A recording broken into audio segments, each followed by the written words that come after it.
more efficient use of the networks that we have. They're very crowded during peak time, but in the off-peak and later in the evening, they're not so crowded. Can we encourage people to travel different times of day if they need to travel? And also, the actual networks that we have, can we make them more efficient in the way that they operate? Can we get trains running closer together so you get more trains going through on the line? Same with the buses. Can we get more traffic, people, and all the rest of it through our traffic lights so that we haven't got as much congestion on the roads?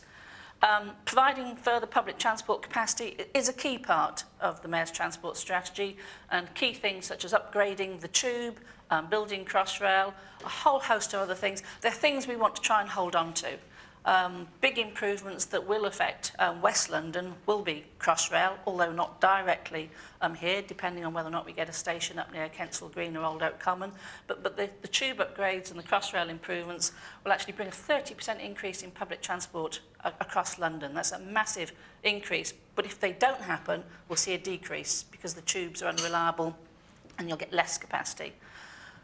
But the fourth element is managing the demand. And as I say, Philip will talk more about this in one particular way, but it's trying to encourage people's thinking about the need to travel. I mean, more of you, I'm sure, will do home shopping on the internet. More of you will sort of think about car sharing. More of you will stay at home some days a week. Write that report, do it at home, you don't need to be in the office. All of these things are great in terms of helping managing the amount of travel that we see on our networks. And if we were in some ways able to still have the economic growth that we want in London without necessarily seeing that 24 to 27 million increase in trips, that would be a success. Talking about the point that Steve was saying, how can we decouple economic growth from an automatic increase in travel and transport? So some of the things that sort of like just quickly focus on in the creative side of our work is the fact that there are new technologies which have helped enormously in transport. The one you all know about is Oyster. This has revolutionised travel. You don't need to think anymore about going to the stations like on a Sunday night to buy your ticket to avoid the queues on Monday morning. And then if you're a part-time traveller, you know, do I buy a weekly, do I buy 3? All that's gone. I mean, Oyster's revolutionised travel, a big, big improvement. And its extension to National Rail is making a big difference. I know we want to go further, but that's actually encouraged more people to use public transport. That's one of the solutions, which is a good thing. And it costs some money to set up in the first place, but it's not the same as the big investments that you need for new capacity. And once it's in place, I'm not saying we'll do this, but once it's in place, it's then easier to alter fares and things, and encourage pricing to discourage people going when it's much more congested and encourage them to go when it's less congested. Think for the future. Journey planning, information. This is a big issue, particularly in this part of the world and in the rest of sort of like inner outer London. It's letting people know how to use the system that's there already. When we were going around outer London in particular, and parts of inner London, people think that if there's not a tube network near them, they can't get there by public transport. But there's a whole network of buses all over the place. They're going in and out and round all of these locations. Our basic problem is, unless you're Peter Hendy, so like head of the buses, you don't know this. So how can we get more of this information readily into people's, ideally into their phones? Because Journey Planner has made a big difference. We get 2 million hits a day for people wanting to have journeys planned. But we want that information more readily available, so when you come out of a location, think, how do I get from here to the next place?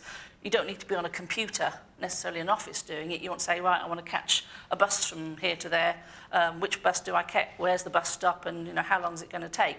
And one of the things that we are doing to try and actively encourage that is with the data store, the London data store, sharing data that we've got. So all the creative, clever people out there who've got much sort of like more capability perhaps in some of these creative solutions can actually turn that information into applications for phones so we can more readily get information out to people so they know how to use the systems that exist already. And it's sort of like a link to that is if people are going to use public transport, and that's what we encourage them to do, is actually providing them with relevant information about that public transport, particularly if it's operating, and when the next bus is or when the next train is. So real-time information about the systems that you want to use, again, will encourage people to use it. Certainly it's happened on the bus network. Technology in improving traffic management. I know Stephen will go like this, but a very good example of technology in traffic management is the congestion charging scheme. No toll booths anywhere, just cameras. And we're going to introduce, consulting on it at present, we're going to introduce auto pay. So you don't even have to sort of like contact us every day. You can have an account, drive in, we'll observe you with our cameras, and then we'll dock the money off your account. But that's a good example of managing traffic and getting more out of the system. The signalling system that we have across London, there are ways in which we can improve that further, and we're looking to smooth traffic so we can get more out of our system. One of the things that we're just trialling is countdown on pedestrian crossings, so that when pedestrians are crossing, they've got a certain amount of time, it's safer because they'll know exactly when that time finishes, and then the cars can start again. So effectively you can get more people, more cars through the network at the same time. Other things that we're doing, which is managing the roads network so that we can get less congestion on the road by controlling those better, all to do with managing the networks better, reducing potentially the sorts of queues that you see around here, Holland Park Road and all the rest of it, so that we can get more out of the systems. And there's lots of further applications that one can consider, and we are considering for ITS. I mean, the cycle hire scheme, which is going to go live in the summer, there you sort of it's a cashless system where you can hire your bike and readily use it, etc. Other things, and I say this is a link into Philip's talk. If we've got better broadband available across London, then it's trying to encourage more people not necessarily to have to travel in the first place at all, if they can work either at home or if they can work in remote locations where other people of like-minded ways, other creative people can work together rather than necessarily travelling all the way here. Those things can all be applied around West London. They can all be applied around the White City development. But there are some specific issues I thought it's just worth raising on West London. West London's going to grow in the same way as the whole of London's going to grow, but perhaps not at the same rate, certainly in the east, because you're grown already.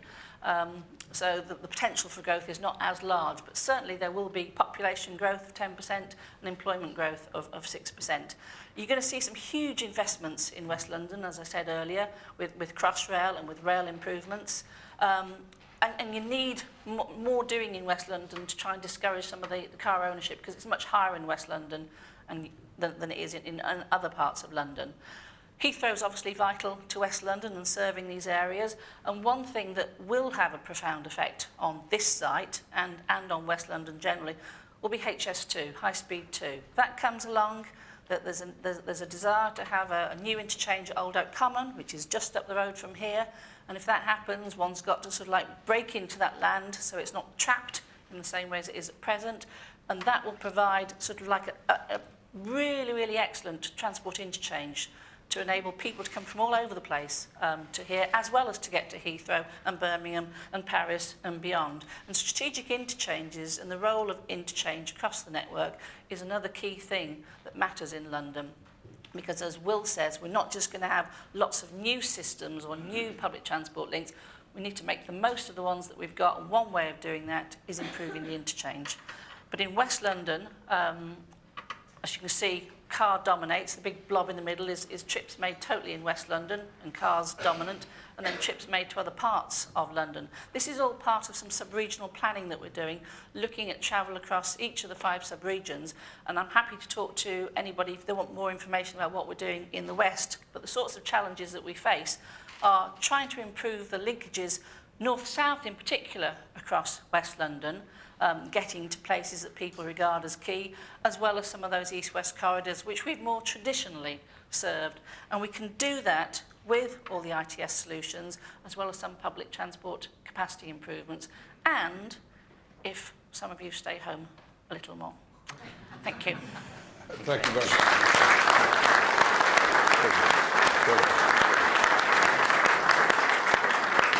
Thanks very much, Michele. Some of us staying home a little bit more is, of course, a perfectly sensible idea, and the person who knows more about this area than anybody else I've ever met is our third speaker, Philip Ross, author, commentator, and consultant specialising on the impact of emerging technology in the workplace, which is